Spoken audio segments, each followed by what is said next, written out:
জিমে আমাদের কাছে অনেক সময় অনেক মেম্বাররা এসে এমন একটা প্রশ্ন করে যে প্রশ্নটা জবাব আমাদের কাছে থাকে, কিন্তু তাদেরকে বোঝানোর মতো ক্যাপাসিটি সবসময় সব ট্রেনাররা থাকে না।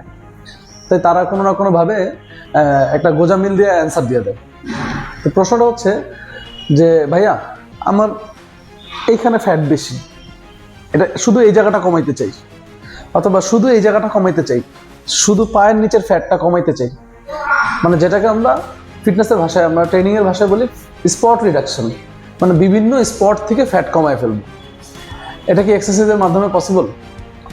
আসলে এটা শুধুমাত্র এটা এক্সারসাইজের মাধ্যমে পসিবল না। মানে আপনার কাছে ট্রেনারের কাছে গেলেন, ট্রেনার আপনাকে বলবে আপনার ট্রাইসেপে ফ্যাট, ওকে ট্রাইসেপের ব্যায়াম করেন, ট্রাইসেপের ব্যায়াম করলে মনে হয় ট্রাইসেপের ফ্যাট কমে যাবে। আসলে স্পট রিডাকশন হয় না। যখন বডি থেকে ফ্যাট কমে, সম্পূর্ণ বডির ফ্যাট একবারে কমতে হয়, মানে আপনার সারা শরীর একসাথে শুকাবে।